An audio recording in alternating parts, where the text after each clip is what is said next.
It's Ehizoje, everyone's favorite Nigerian. This that real life shit, nigga. That's funny. But March Madness. for those of you who have been tapping in this year, you guys know I have a new segment.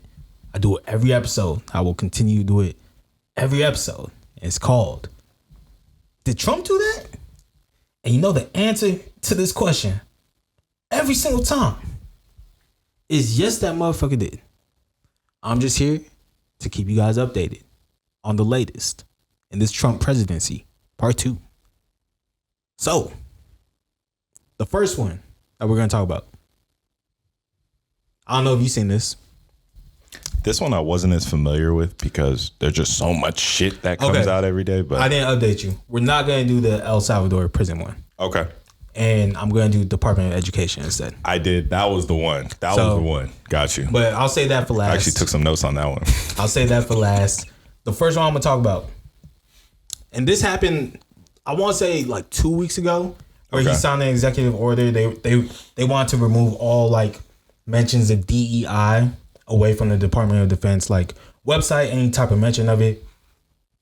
The first big thing that got removed that they had to put back was like Enola Gay, which was like the plane that was carrying the atomic bomb. They took it out because it had the word gay in it. Okay. Not knowing that it was named after the pilot's mom. That's crazy work. It's like, all right, bro. That's crazy work. But a couple more things, a couple more important figures in history, Black history specifically, got removed. Okay. One, Jackie Robinson, Shout out to served World War II and broke the color barrier in 1947 for the Major League Baseball. They took all articles referencing Jackie Robinson and his military service out. That's crazy, man. Now, I think a couple reporters, I know for sure, Mina Kimes, there might have been some other people that mentioned it on SportsCenter or ESPN. Talked about it. It started going viral. They put Jackie Robinson back. But there's another that I don't think they have put back yet. That's Medgar Evers, who served World War II and became a civil rights hero. So there's somebody who went overseas, fought for the United States, came back, and was killed by the United States.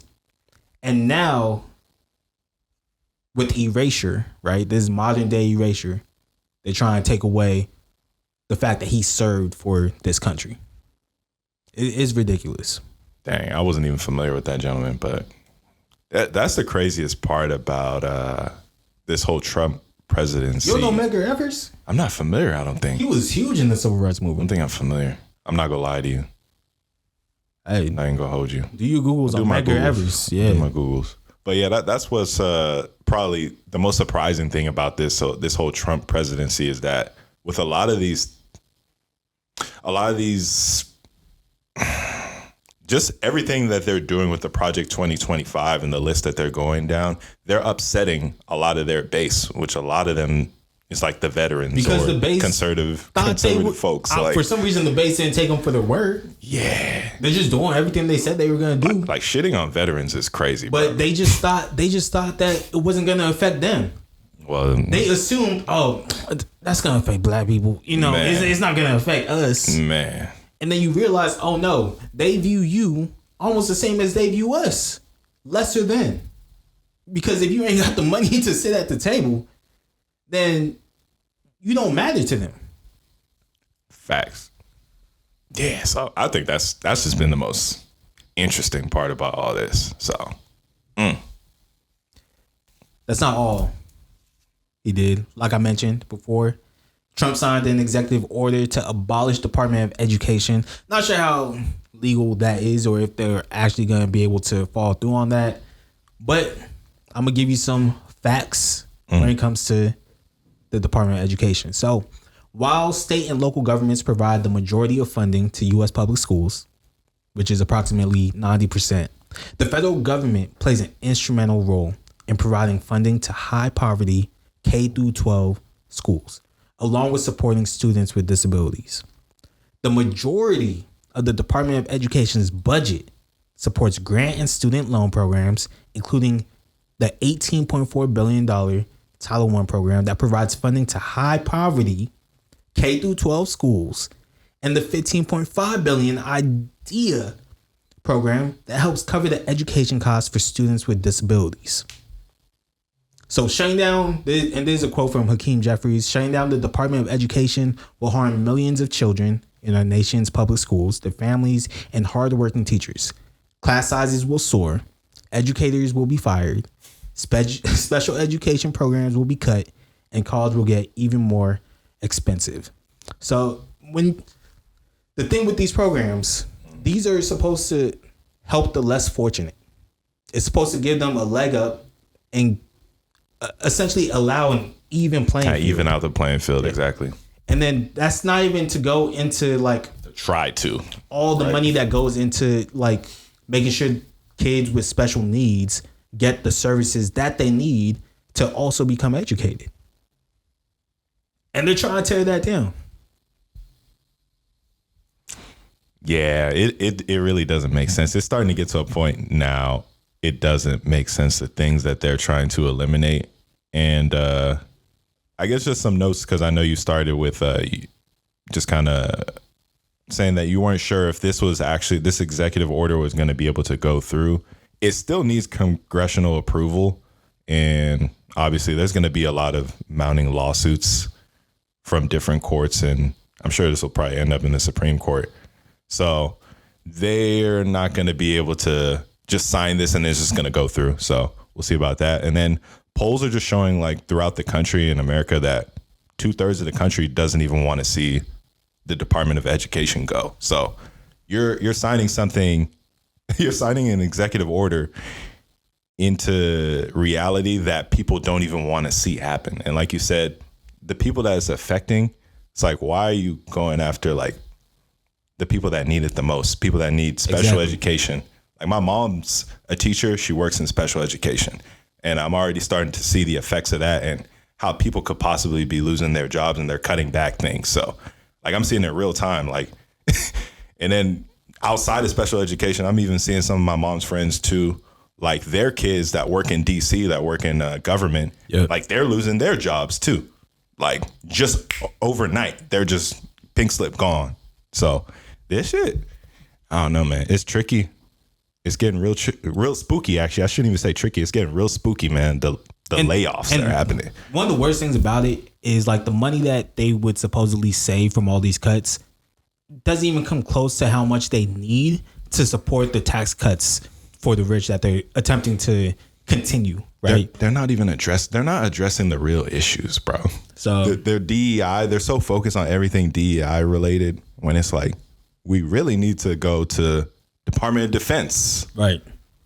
How we sending billions of dollars overseas. I can't remember the last time that they, passed an audit. Department of Defense. What audit?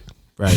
Like, what are we talking about? So the billions of dollars overseas, I'm not mad at because most of that's not cash. A lot of it's just older like military equipment that the equivalency is like billions of dollars worth of equipment, but we're not using it anyway.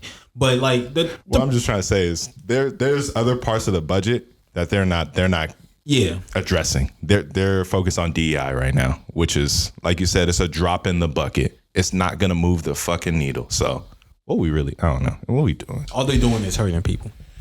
That's it. All right. But that shit got me angry now, bro. Sorry about that. That's why I try to think about it and stay tapped in, but I try to remove myself too at the same time. So I don't get too, man. I think it's important to have these conversations and to continue to have these conversations. Cause I heard a lot, especially like during this last presidency, a lot of rhetoric was, both sides are like same sides of, or different sides of the same coin. Like they're both against us. Like, so it doesn't even matter who's going to be president. And I was just like, I wouldn't go that far. Yeah. I wouldn't go that. Yeah, I wouldn't even come close to that. I would be like, yo. I do think all politicians, they're on the same team in some sense, but I wouldn't go that far to say that they're all against us. Black people, I'm assuming you're talking about, right? Yeah, they're only on the same team in the sense that they're coworkers, right? You have coworkers that you don't like, but guess what? When you guys sit next to them at lunch, you're not gonna not talk to them. right? And then people will see like video clips of like Obama and Trump sitting next to each other, thinking that they're not going to talk. Like what? Like let's have some realistic expectations about what is appropriate in the workplace, right? And to be like, oh, okay, see, they're all hand in hand. No, that's not what that means. That's not what that means.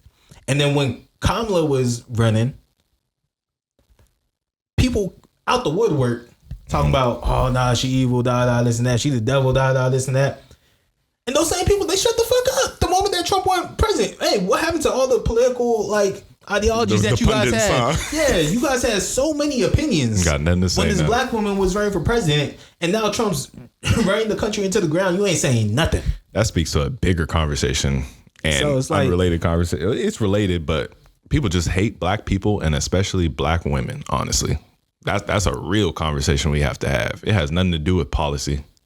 It has nothing to do with politics. That's just what it is at the end of the day. People don't respect women and they definitely hate black women. But I love black women. I'm here for y'all. I'm a champion, y'all, to the day I fucking die. So, what Dr. Umar say? What's it? Snow bunnies never. Black. What is it? Black women forever. Black women forever. Snow bunnies never. Come on, man. What we doing? But yeah, that's this week's. Did Trump do that? And you know the answer to that question is always yes, that motherfucker did.